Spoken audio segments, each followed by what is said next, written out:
Assalamualaikum warahmatullahi wabarakatuh.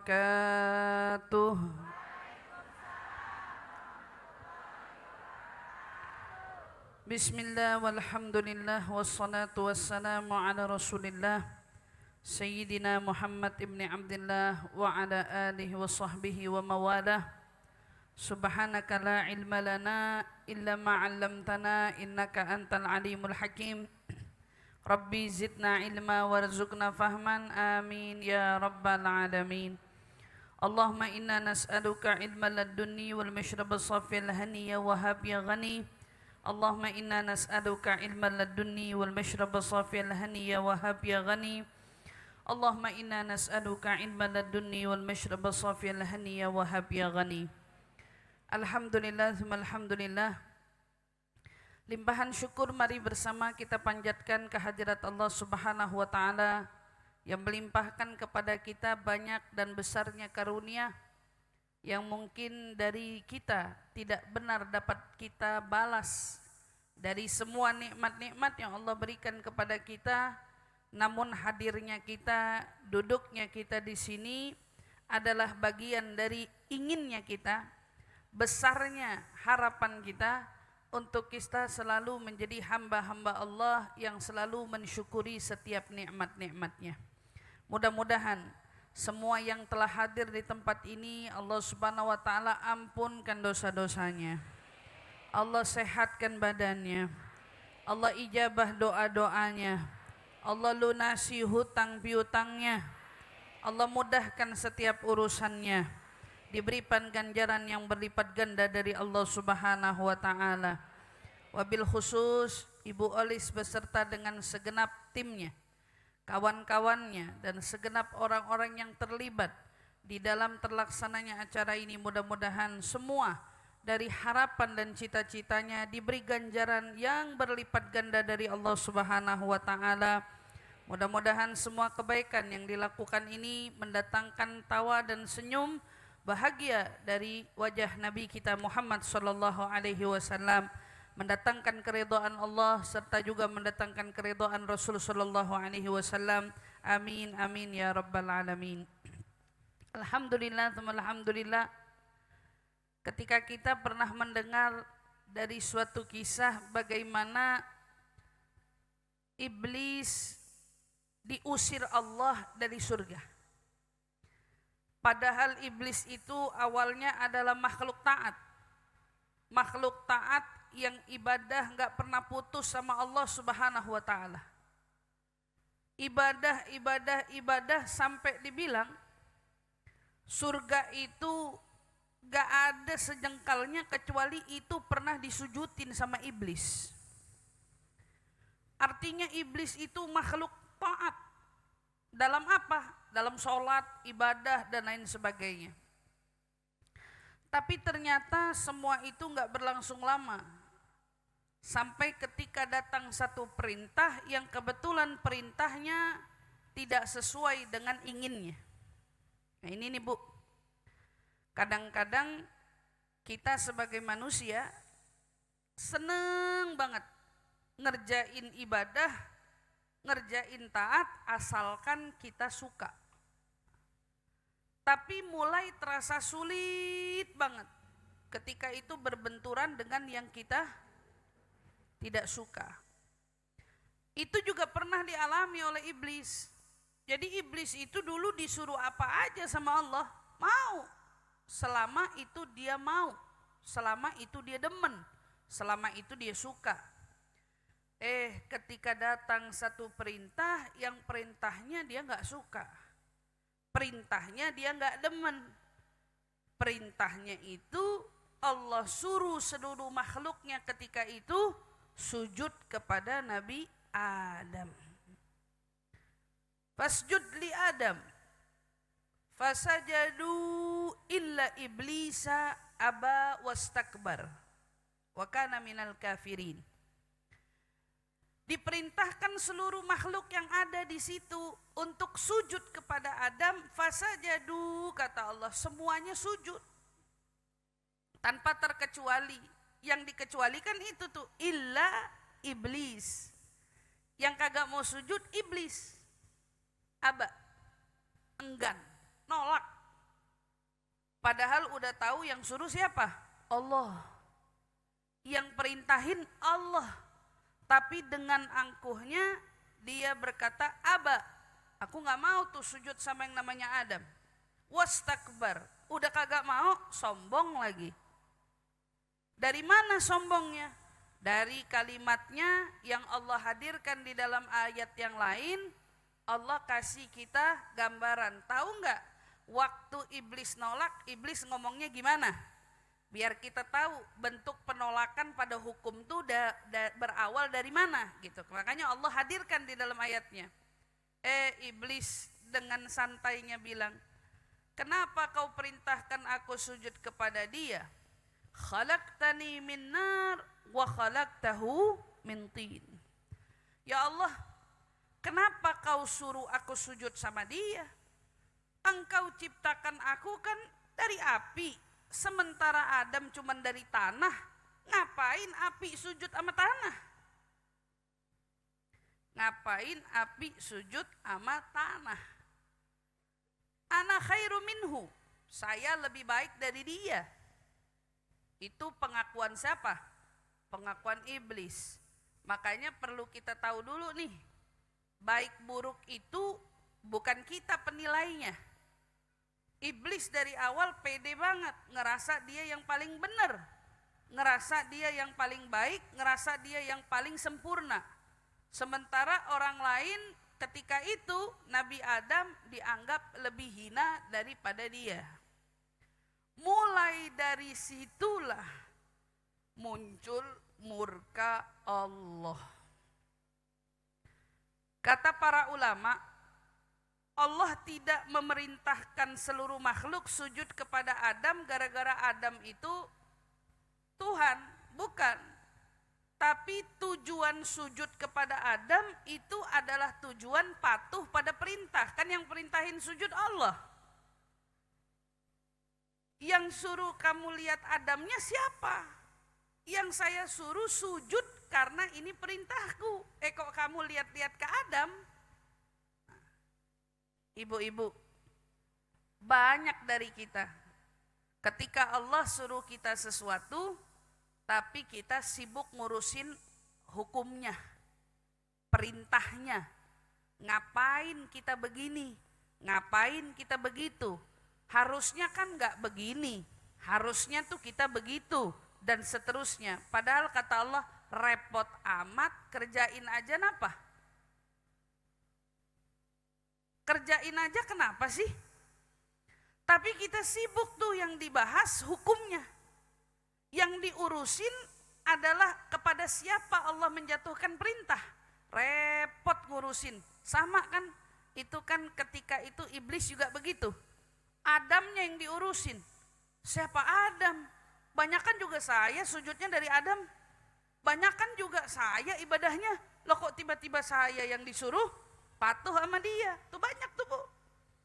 Kadang-kadang kalau kita mau bandingin, kita suka denger kan, istri suruh katanya nurut sama suami.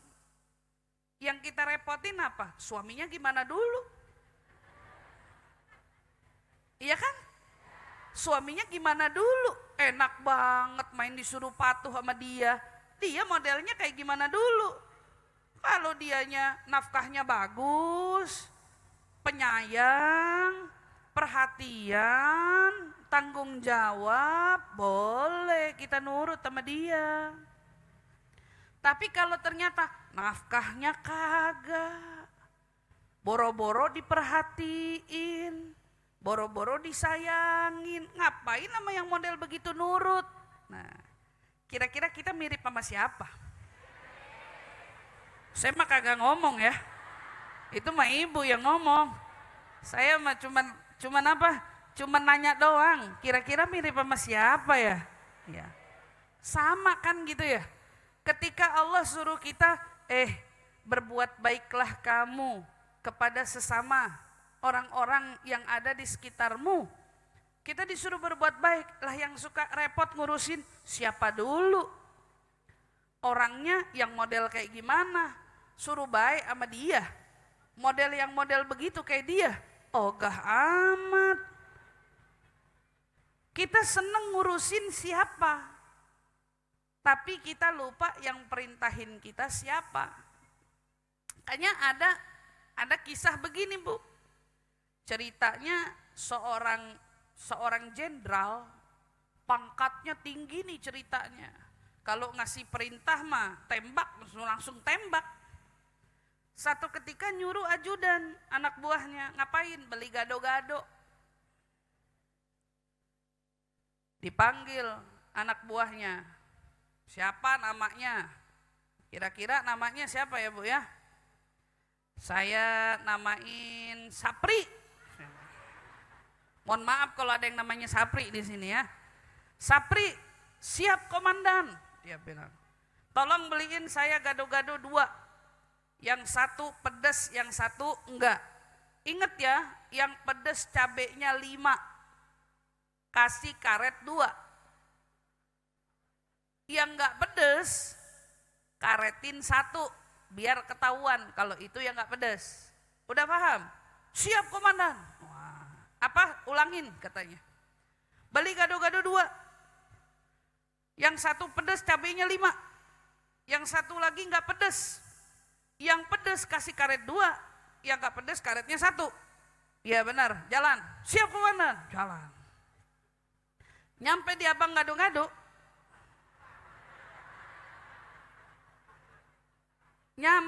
gado-gado. Dia bilang gini, bang, cepetan bang, ini saya ada pesanan dari komandan.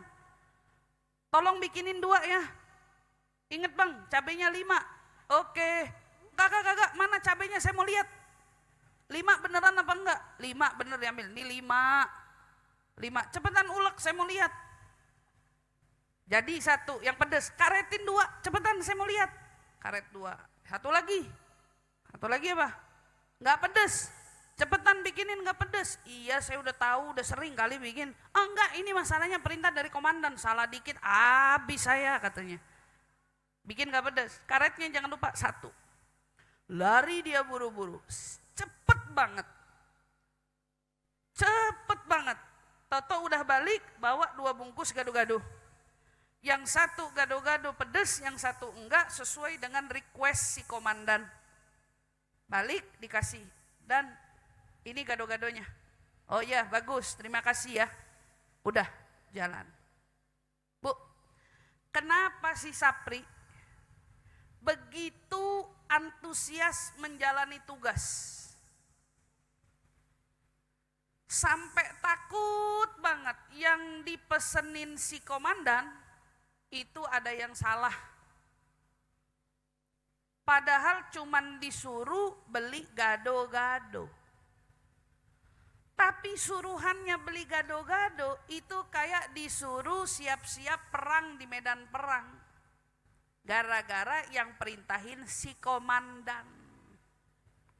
Baru komandan loh.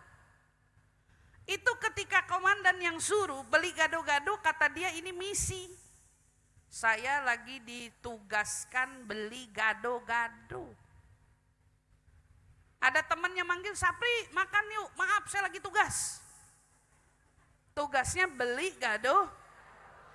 Kata orang-orang bilang gini, bukan gado-gadonya yang perlu kamu soroti, tapi bagaimana si Sapri menjadi bawahan si komandan itu luar biasa dalam menjalani tugasnya. Si Sapri gak mikir, ya elah cuman disuruh gado-gado doang, enggak. Tapi ketika dapat perintah dari komandan, kata si Sapri, nih gado-gado gak boleh sampai sembarangan karena ini perintah dari atasan. Kenapa? Kalau atasan yang kasih perintah, orang bisa segitu nurutnya, sementara Allah yang paling tinggi dari ada yang di atas yang kita lihat hari ini, tapi kita seringkali pada perintah Allah kita gampangin. Ini bukan urusan gado-gadonya, tapi urusan siapa yang nyuruhnya. Yang nyuruh kita tuh siapa, Bu? Sama, Bu. Ini bukan urusan tentang taat sama suaminya. Tapi masalahnya yang suruh taat siapa? Ini bukan tentang soal suruh baik sama orang yang jahat atau orang yang ada di depan kita. Tapi masalahnya yang nyuruh kita baik itu siapa? Dan begitu seterusnya dengan semua aturan yang Allah berlakukan pada hidup kita. Nah, kenapa ya? Kok banyak dari kita dikasih perintah tapi susah menjalankannya? Ada juga segelintir orang dikasih perintah tapi cenderung mengabaikannya. Ada juga di antara kita yang mungkin sadar itu perintah tapi selalu merasa belum mampu menyanggupinya. Jawabannya ada pada mungkin mereka tergolong orang-orang yang punya masalah sama hatinya. Sama hatinya. Kamu sudah mengagungkan Allah seperti Sapri mengagungkan komandannya belum? Selama ini kan begitu tuh. Kita kalau disuruh siapa baru kita anggap penting itu suatu perintah.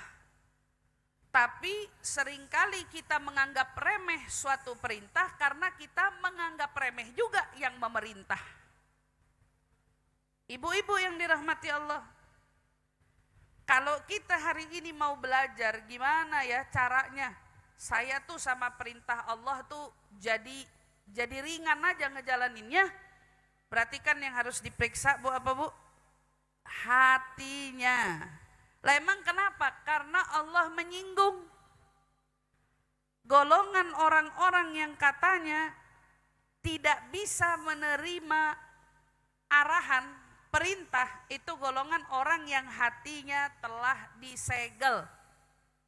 Hatinya di apa Bu? Ibu suka beli minuman.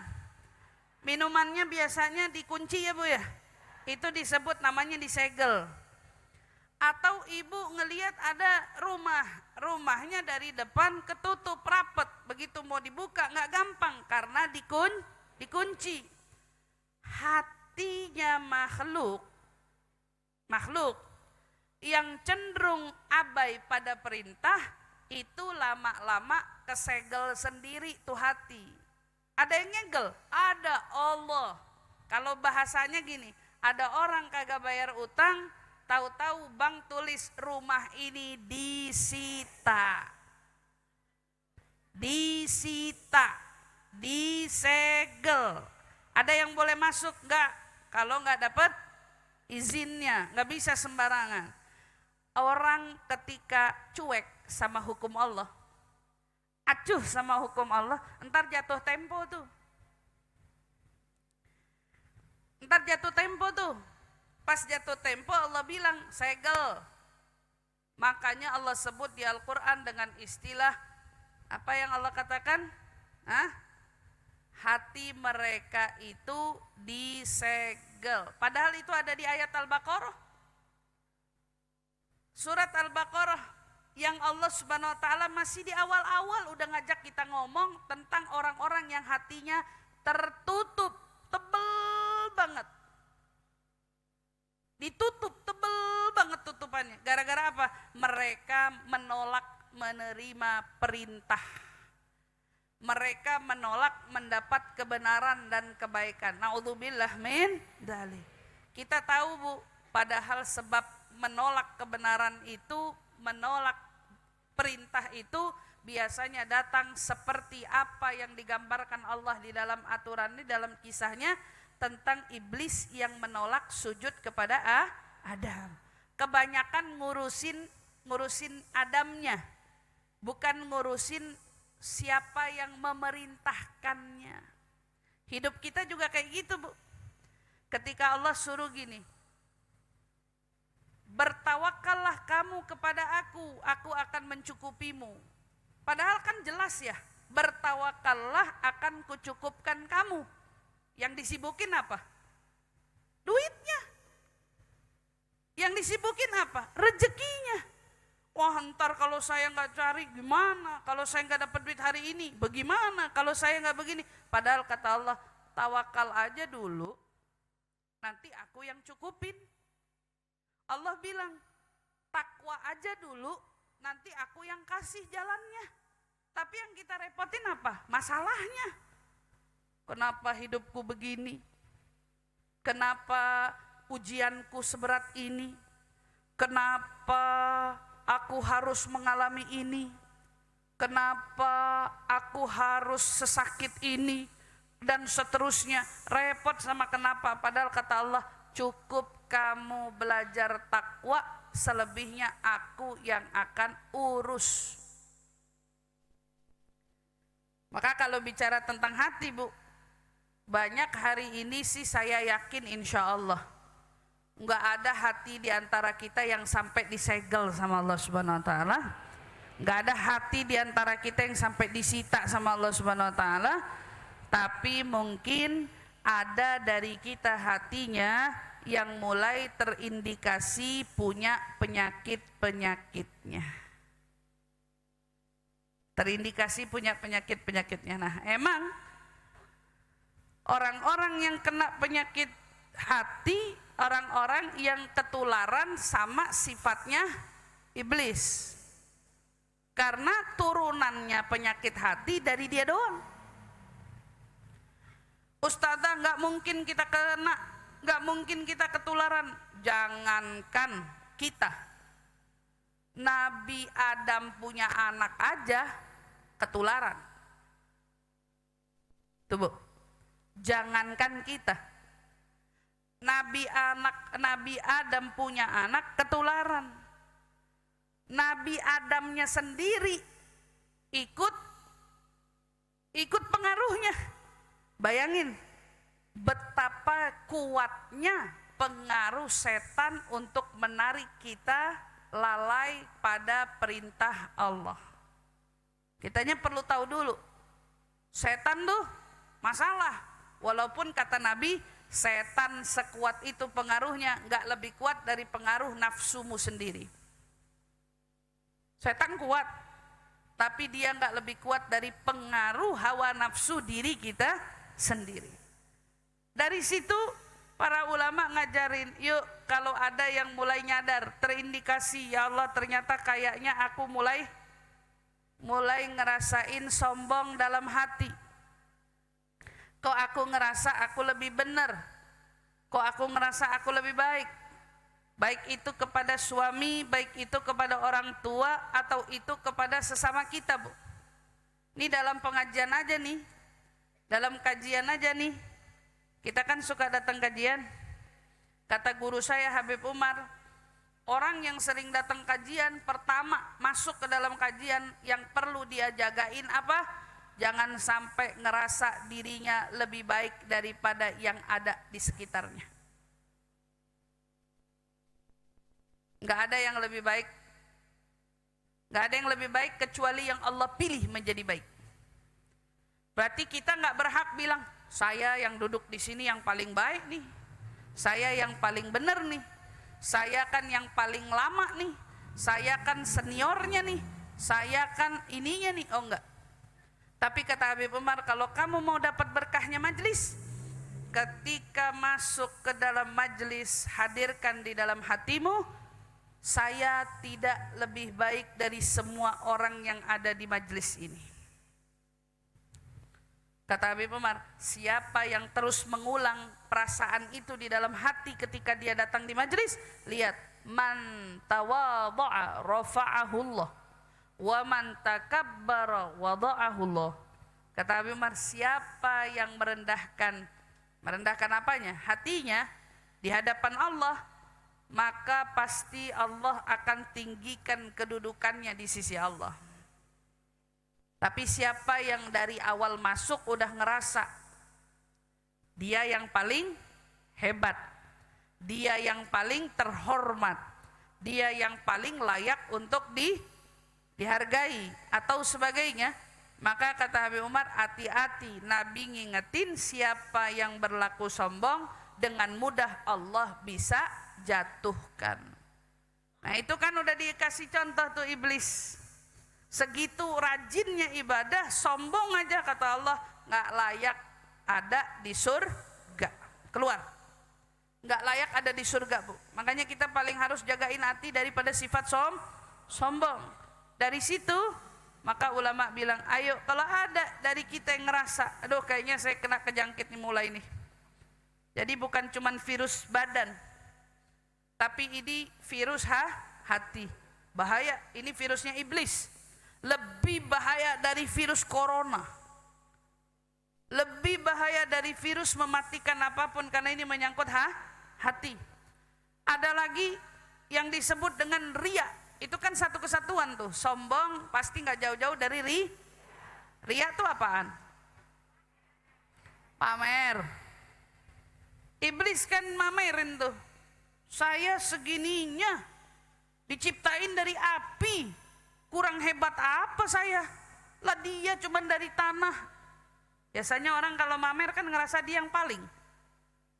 Apa yang dia pamerin, apalagi kalau itu menyangkut ibadah, ya Allah. Kata Rasulullah, hati-hati sama syirik. Syirik apa? Syirik yang itu tidak terlihat menyekutukannya. Itu disebut riya. Riya itu syirik, Bu. Bukan sirik. Syirik sama sirik beda. Kalau syirik kan hasud. Kalau syirik itu menyekutukan Allah. Orang udah ada tuh kejangkit indikasi virus riya. Ya Allah, hati-hati, cepat-cepat ibadah kita bocor semuanya. Kagak ada yang dapat pahala.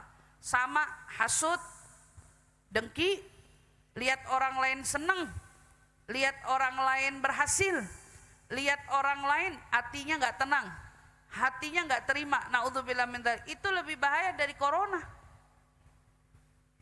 Kalau corona cuman jasad yang sakit, ketika meninggal kelar urusan. Tapi kalau hati yang terjangkit, naudzubillah min dzalik, kata para ulama, walaupun dia wafat sampai masuk ke liang lahat, urusan belum selesai.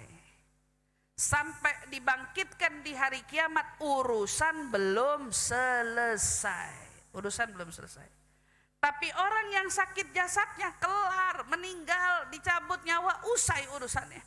Tapi kalau orang punya masalah hati, nggak kelar, meninggal masuk liang lahat, nggak kelar, dibangkitin di hari kiamat, belum kelar. Kapan kelarnya? Sampai terjadi hitung-hitungan di hari hisab. Maka ulama bilang, ayo kalau punya indikasi itu cepet-cepet pergi berobat. Nah, ibu-ibu ini lagi berobat nih sekarang nih. Berobat di pengajian, karena ini tempatnya kita ngobatin hati. Ada orang yang pergi ke dokter karena ingin ngobatin diri, tapi ada juga yang ingin menjaga diri. Dari kita yang hadir di sini nggak tahu mana yang hari ini mau berobat, mana yang hari ini cuma mau ngejaga. Pokoknya kita tetap harus ngerasa diri kita lah yang perlu berobat. Ulama bilang, ada 5 hal yang bisa ngobatin hati kita. Kalau kita punya penyakit di hati, maka obati hati kita dengan 5 perkara ini. Biasanya suka ada lagunya ya. Lagunya apa tuh, Bu? Nah, saya nggak bisa nyanyi itu. Tadi saya kira ada Airin, saya baru mau nyuruh dia nyanyi. Airinnya udah jalan, ala kulli hal. Tapi dikenal oleh kita Tombo Ati. Tombo Ati itu pertama yang mencetuskan siapa? Bukan penyanyi si Opik, bukan. Bukan ya. Itu siapa yang mencetuskan pertama? Itu kalau di sini yang mencetuskan pertama itu Sunan Bonang. Sunan-sunan kita dulu. Mereka makanya pakai bahasa Jawa. Pakai bahasa Jawa. Mereka yang dulu ngajarin, emang ini kata siapa? Ini katanya Syekh Ali Al-Khawas. Jadi ada ulama dulu yang mengatakan ini dirangkum oleh para sunan kita, diantaranya itu disebut dengan bahasa Tombo Ati. 5. Pertama apa, Bu? Baca Bukan baca doang ya, baca Quran dan maknanya kalau pakai lagu. Maksudnya baca Quran diiringi dengan mengkaji isi kandungannya.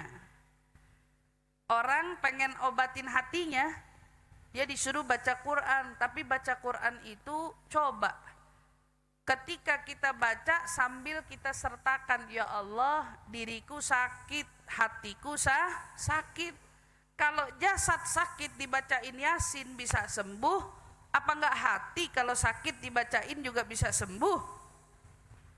Kalau kita sakit disuruh bacain suratul Fatihah yang sakit bisa sembuh, apalagi orang yang ada penyakit hati juga diniatkan dengan baca surat dari Al-Quran, pasti juga bisa sembuh. Tapi syaratnya kalau hati gimana? Itu resapi kandungannya. Ibu ketika baca sambil pelan-pelan memaknakannya dengan makna yang dalam, itu yang disebut dengan tadabbur. Bu, umur kita udah berapa? Tapi seringkali umur kita yang banyak ini malah masih ada di level baca surat Fatihah aja nggak ngerti-ngerti juga. Lagi sholat baca surat Fatihah ekspres banget, sampai kayak kereta cepat tuh, bukan cuman kereta api loh, wush, tahu tuh wush, yang jalannya secepat itu, perjalanan 2 jam dipotong jadi 20 sekian menit, se-ekspres apa? Ekspres banget, ya Allah. Tapi apa artinya? Siapa yang pengen berobat tapi berobatnya begitu, bismillahirrahmanirrahim, alhamdulillahirrahmanirrahim, lah gimana? Makanya ditekankan baca Quran dan makna, bukan arti loh, makna. Ada perbedaan Ustazah antara arti dan makna? Ada. Arti cuman terjemahan, tapi kalau makna isi kandungan. Baca Quran padahal tuh enaknya bukan main.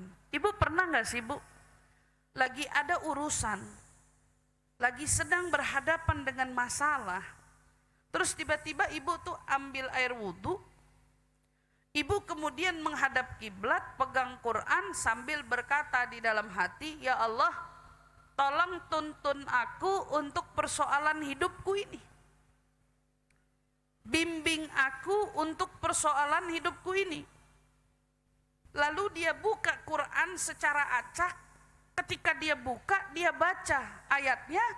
Kata para ulama, yang bikin kamu membuka lembaran acak itu adalah Allah.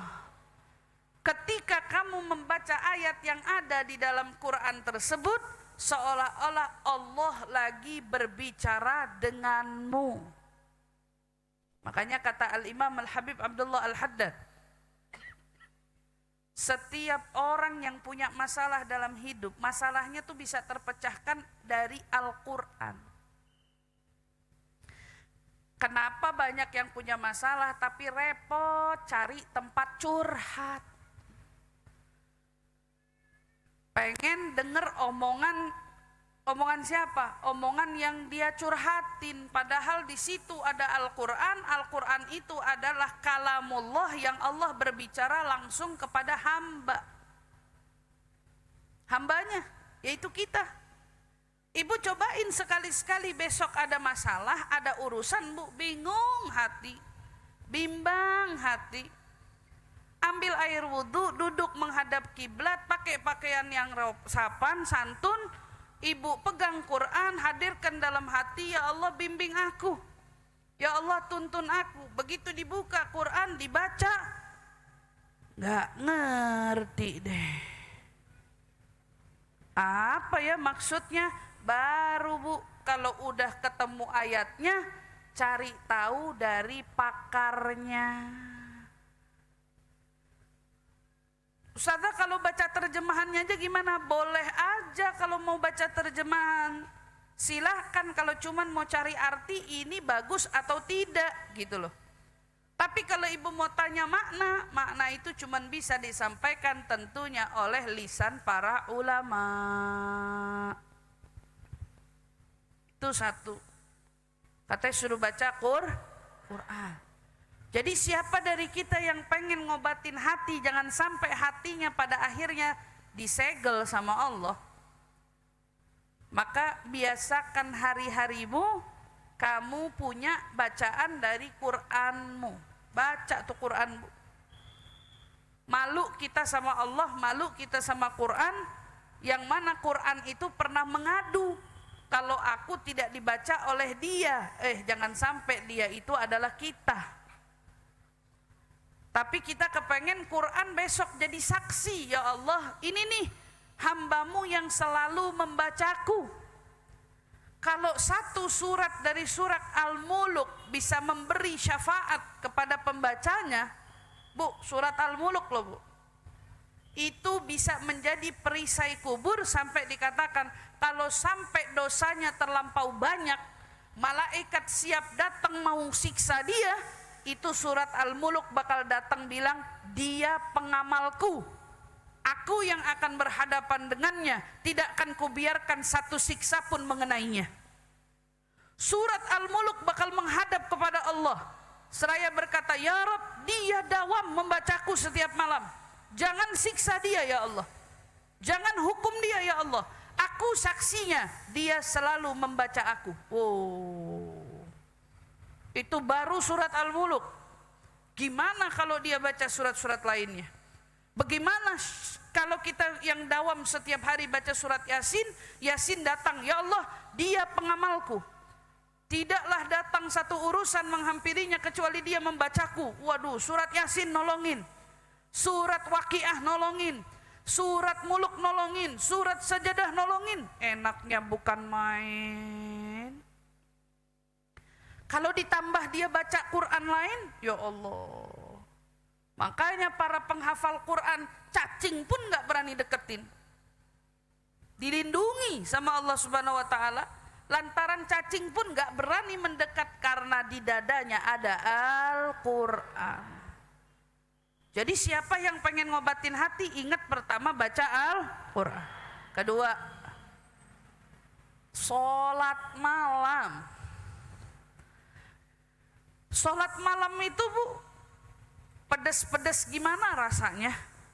Yang pedes mata ya, ngantuk gimana gitu rasanya, berat amat rasanya. Iya Bu, tapi orang kalau sungguh ingin sembuh, dia bakal selalu berusaha untuk membangunkan dirinya sebelum subuh. Kalau mau sembuh, dia pasti berusaha membangunkan dirinya sebelum subuh. Makanya Bu, saya bilangin Bu, bangun malam itu bukan pilihan kita loh. Ibu mau pasang alarm 2, 3, 5, tapi kalau Allah mau bilang jangan bangun, gak bakal bangun. Tapi ibu gak pasang alarm, kalau Allah mau bangunin, bangun. Makanya sholat malam hanya teruntuk orang-orang istimewa. Siapa yang bisa dawam sholat malam itu istimewa. Dan ternyata mau ngobatin penyakit hati, salah satu obatnya ada di sholat malam. Ibu bayangin sholat malam Bu, semua mata orang-orang sedang tertidur. Rata-rata suara jalan pun belum terdengar langkah orang lain yang melangkah di sana. Tapi tiba-tiba ada seseorang yang bangun di tengah malamnya, dia mengerjakan sholat walau hanya 2 rakaat saja. Sholat 2 rakaat itu dibanggakan Allah di hadapan para malaikatnya. Apa yang Allah banggain? Allah bilang gini, ya malaikati, wahai malaikatku, lihat tuh hambaku fulan. Kalau kamu yang lagi sholat berarti kamu yang lagi dibanggain Allah.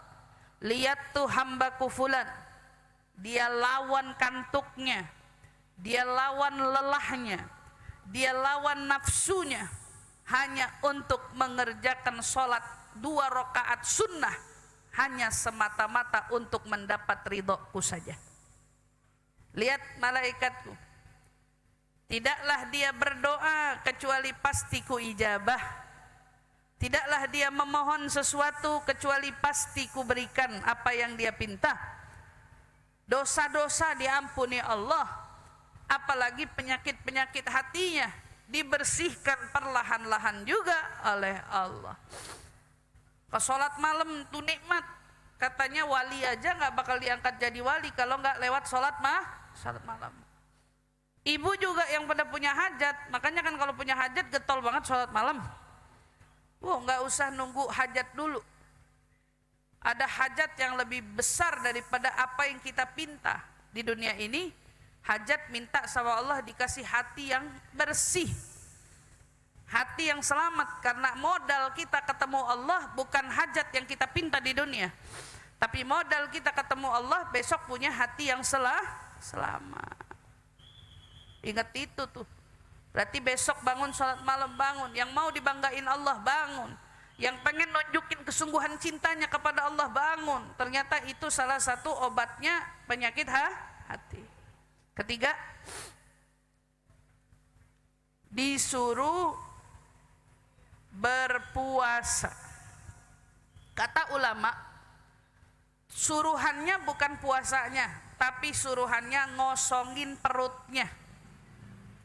Jadi kalau orang puasa tapi perutnya nggak ngerasa kosong, nah itu bisa jadi itu nggak akan ngefek apa-apa sama dia. Tapi yang dimaksud kosongin perut, saya pernah baca satu karya Imam Ghazali.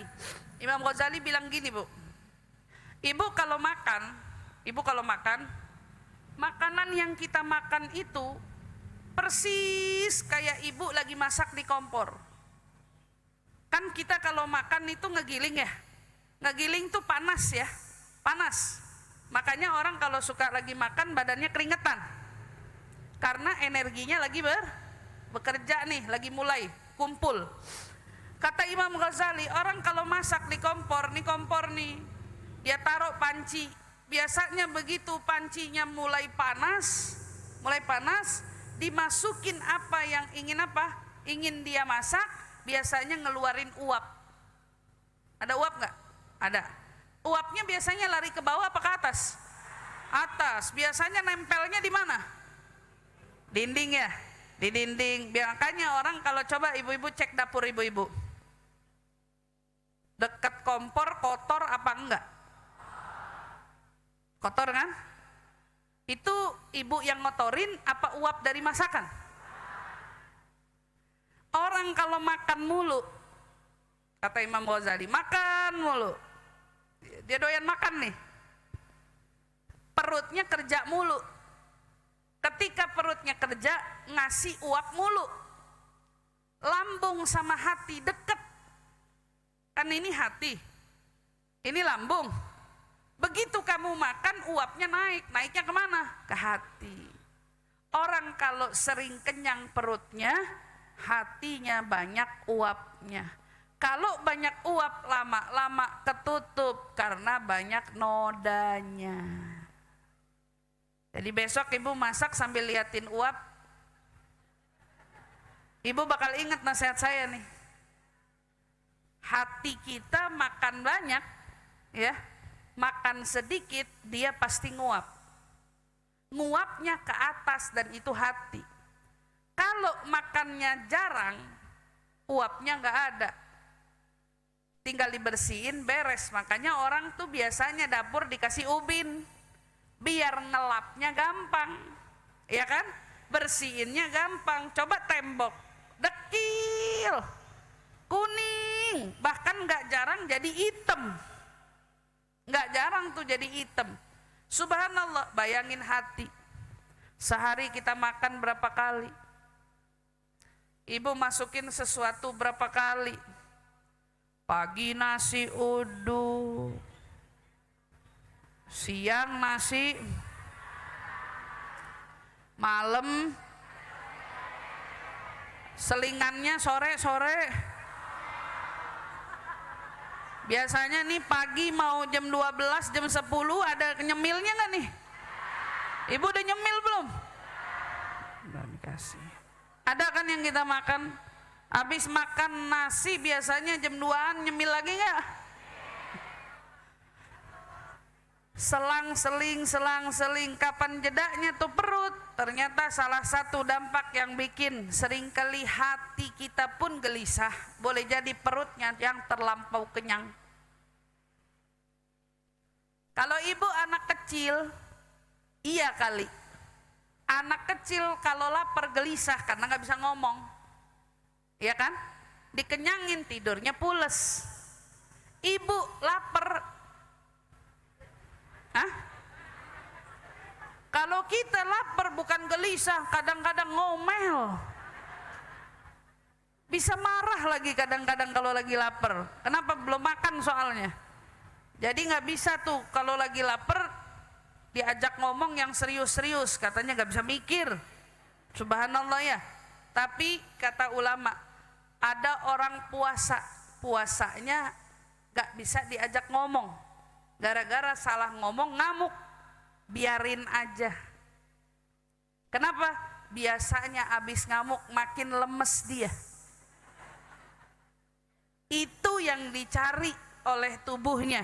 Lemeslah kamu, laparlah kamu. Ketika tubuhmu lemas, perutmu lapar, ketika itu hatimu sedang dibasuh Allah.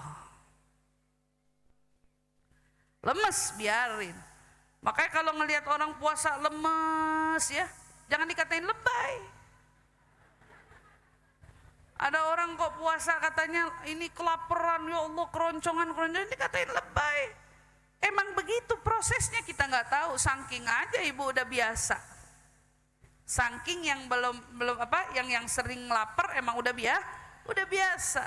Tapi ternyata makna suruh puasa, kita disuruh puasa, itu gara-gara puasa itu bisa ngebersihin hati. Itu yang ketiga. Yang keempat, kita diminta untuk berzikir. Ternyata zikir bukan cuman menenangkan hati. Kapan zikirnya yang paling diminta? Zikir yang diminta itu yaitu waktu menjelang azan subuh, yaitu disebut dengan waktunya sahur, atau bahasa Arabnya bilang waktu sahar. Itu waktu Nabi dilahirkan. Wa gubaila fajrin. Beberapa detik Nabi mau lahir, itu kan sebelum datangnya azan subuh, matahari terbit, fajar terbit, Nabi lahir. Itu waktu paling mulia orang berzikir. Ibu-ibu yang pada suka dawamin khulasoh madat, atau yang dawamin zikir-zikir lain, misalnya yang ada di Majmu' Syarif, misalnya gitu ya, wirid-wirid orang tua dulu lah gitu ya. Apapun itu, Bu, paling afdol adanya bacaan yang dibaca di waktu-waktu tersebut. Makanya isinya kan munajat, doa, zikir, istighfar, itu paling afdol dibaca di waktu-waktu itu. Kenapa? Itu waktu yang paling seolah-olah kayak pintu langit semuanya lagi dibuka lebar-lebar sama Allah Subhanahu wa taala. Makanya saya selalu bilang, ayo kalau ada yang mau belajar bangun malam, gak usah banyak-banyak, belajar aja, bangun 15 menit sebelum azan subuh. Azan subuh tuh jam berapa? Misalnya azan subuh jam 5 kurang 10. Mundurin 15 menit aja sebelumnya. Kalaupun ibu nih gak sempet sholat 2 rakaat, seenggaknya ibu masih sempet berdoa di waktu itu. Masih di kasur nih Bu, lagi ngumpulin nyawa. Kan orang kalau bangun tidur begitu kan? Masih ngumpulin nyawa, mata baru melek, tapi waktunya persis sebelum subuh. Itu ibu bisa melakukan walaupun hanya di atas kasurmu, angkat tanganmu, berdoa kepada Allah di waktu yang paling berharga itu. Malahan Habib Abdullah Al-Haddad bilang gini, Bu, bagi yang belum bisa bangun malam tapi bisa bangun ke kamar mandi, kan kita bisa tuh, sholat malam berat, tapi ke kamar mandi bisa kan? Gak apa-apa, saya gak nyindir yang cuman bangunnya kencing doang. nggak apa-apa. Tapi ada tapinya. Kata Imam Haddad, kalaupun kamu belum bisa bangun tahajud, bangun sholat malam, bangun doa panjang, setidaknya gunakan manfaat langkahmu menuju kamar mandi. Langkahmu keluar dari kamar mandi, kembali ke tempat tidurmu, kata Imam Haddad, gunakan kesempatan berharga itu karena kamu terjaga di waktu tersebut. Setidaknya angkatlah tangan, mohonlah doa kepada Allah Subhanahu wa taala. Walau cuman doanya Rabbana atina fid dunya hasan wa fil akhirati. Ini ngantuk-ngantuk nih Bu. Hasanah wa qina adzabannar. Udah tidur lagi hilang.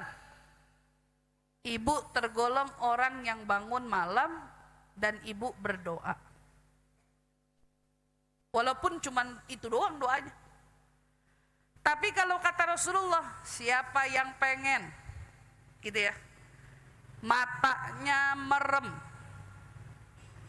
tapi pahalanya jalan terus, tubuhnya di kasur tapi malaikat mencatat dia tahajud sepanjang malam, tubuhnya di kasur, matanya terlelap, badannya terbaring, tapi terhitung orang sholat malam, terhitung orang ibadah malam. Siapa mereka? Orang yang mengerjakan sholat isya berjamaah dan sholat subuh berjamaah. Tuh, pengen dapat lebih sempurna lagi begitu kata Nabi. Kalau mau sholat isya jangan sendiri, tapi sholat isya berjamaah. Tambah subuh begitu juga. Siapa yang bisa subuh berjamaah, isya berjamaah, Bu, matanya tidur, badannya terbaring, tubuhnya di atas kasur, tapi di dalam sahifahnya, buku catatan amalnya, dia tahajud sepanjang malam, dia ibadah sepanjang malam. Itu diperuntukkan pahala bagi mereka yang sholat subuh dan isya berjamaah. Tuh. Maka zikir di malam itu manfaatin dengan sebaik-baiknya, walau hanya kita melangkah ke dalam kamar mandi. Terakhir, obat yang bisa ngobatin penyakit hati kita itu berteman dengan orang soleh. Berteman dengan orang soleh kan kayaknya masa temenan sama orang soleh. Dudukan sama orang soleh, bergaul sama orang soleh dengan apa? Dengan menghadiri kajian ilmunya, duduk di majelis ilmunya. Seperti kita yang hari ini sedang kita lakukan, duduk di majelis ilmu, majelis shalah ala Nabi sallallahu alaihi wasallam, didatangkan ulama, guru umpamanya seperti itu, duduknya kita bersama dengan para ulama tersebut, itu terhitung kita sedang berteman dengan para ulama, dan itu juga menjadi obat yang bisa ngobatin hati kita. Banyak orang pakai obatnya yang kelima nih, sumpek datang kajian hilang, hati nggak enak, dulunya kotor, datang kajian pelan-pelan bersih. Tadinya kejangkit sombong, dia belajar ternyata dia tahu sombong itu sifatnya iblis, bersih. Tadinya iri mulu sama orang, enak banget jadi dia, enak banget jadi dia, aku juga pengen jadi dia. Terus begitu ngaji, kekikis tuh sifat iri, hasud, mulai bersih hatinya. Tadinya gimana? Tadinya banyak nuntut sama suami. Pak, kayak dia dong Pak, enak banget tuh Pak, dia tuh Pak, aku juga pengen tuh jadi dia Pak. Cari duit yang rajin apa Pak? Ajak aku jalan-jalan apa sih sekali-sekali? Enak banget ya jadi dia, tiba-tiba disurprisein sama suami. Ibu kan lihatnya di TikTok,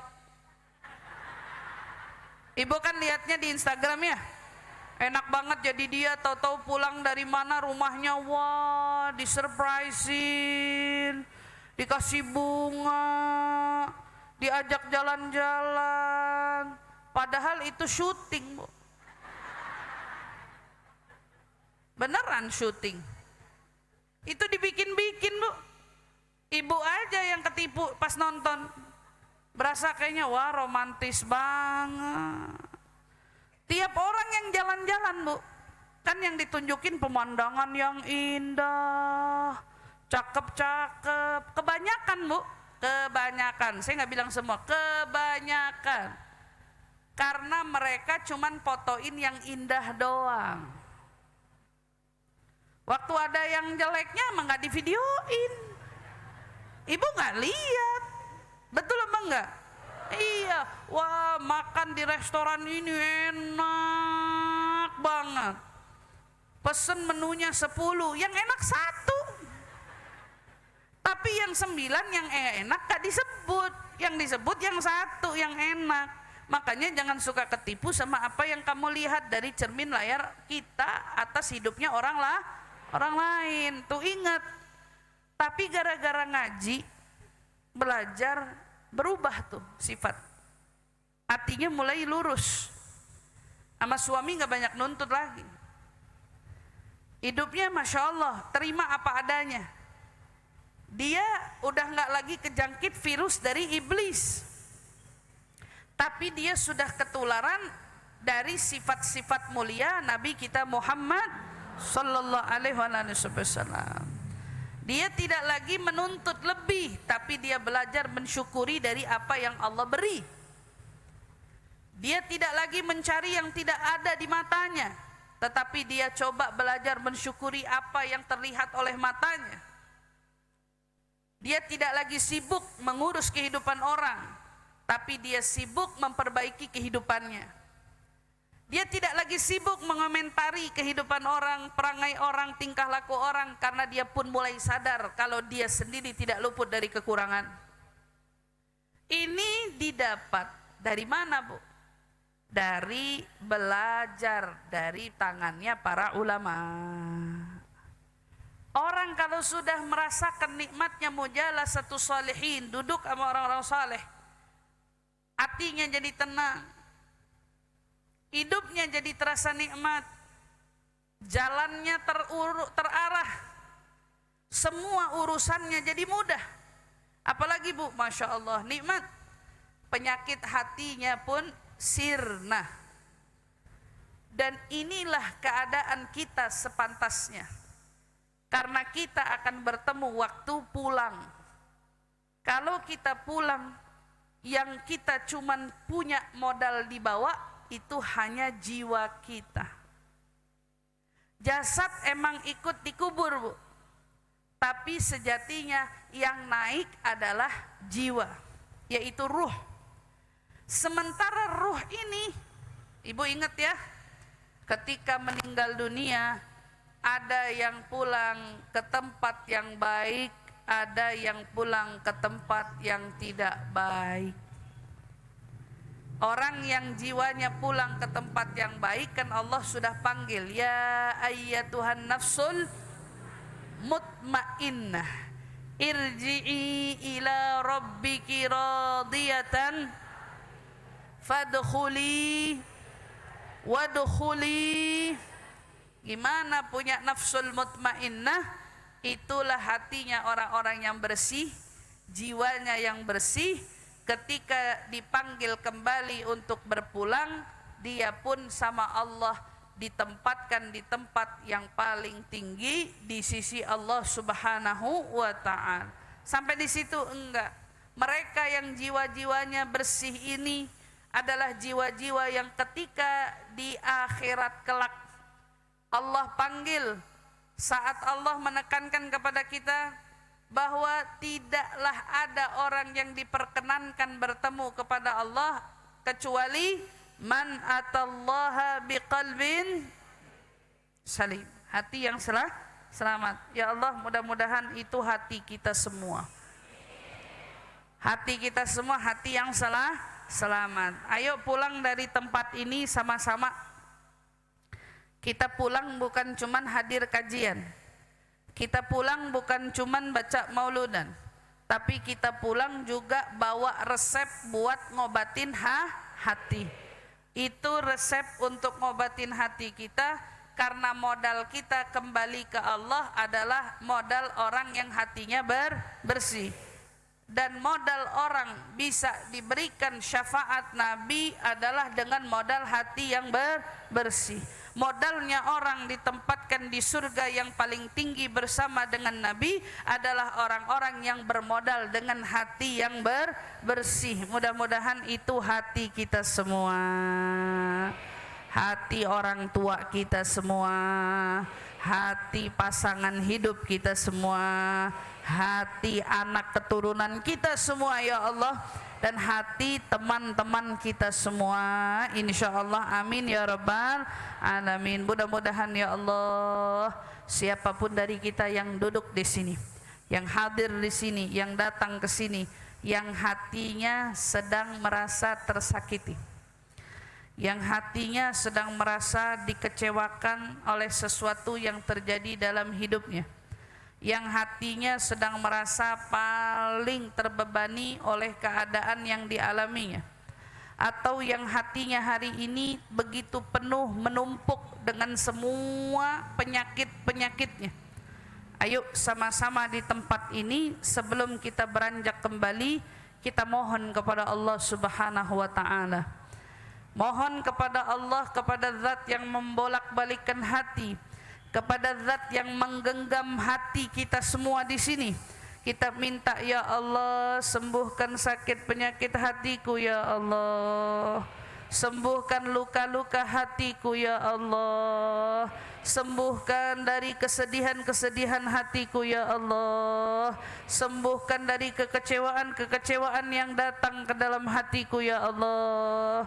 Ya Allah, berikan hatiku hati yang ridha, hati yang ridha, hati yang ridha ya Allah, pada semua ketetapan yang Kau tetapkan kepada kami ya Allah. Allahumma ya Allah, Engkau yang maha tahu semua apa yang ada di dalam hatiku ya Allah.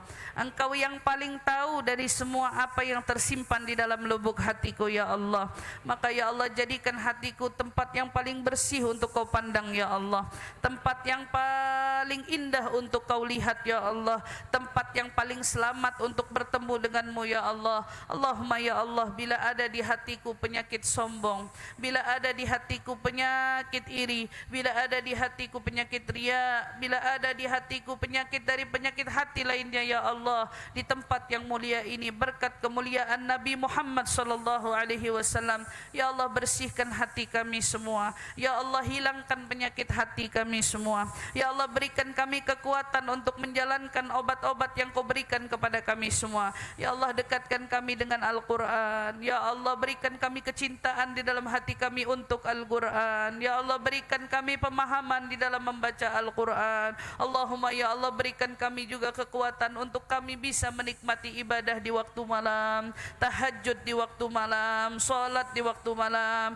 Berikan kami ya Allah kesempatan untuk selalu bermunajat kepadamu ya Allah, berzikir kepadamu ya Allah, mengingatmu ya Allah, dan berikan juga kami kemuliaan untuk kami bisa berpuasa di jalan-Mu ya Allah, mengosongkan perut kami karena kami semata-mata mengabdi kepadamu ya Allah, dan juga berikan ya Allah kepada kami semua kekuatan ya Allah, kemuliaan ya Allah, untuk bisa berdekatan dengan orang-orang soleh dari hamba-Mu ya Allah. Sebagaimana di dunia Kau dudukkan kami di tempat manusia-manusia yang soleh, ya Allah, kumpulkan kami kelak di surga yang paling tinggi bersama dengan manusia yang paling saleh, manusia yang paling agung, manusia yang paling mulia, Nabi Muhammad sallallahu alaihi wasallam. Ya Allah, kami hadirkan orang tua kami ya Allah, kami hadirkan pasangan kami ya Allah, kami hadirkan anak-anak kami ya Allah, kami hadirkan semua teman-teman kami ya Allah, dan seluruh orang-orang yang hadir di sini ya Allah. Untuk kami semua Kau layakkan bersanding dengan Nabi Muhammad ya Allah.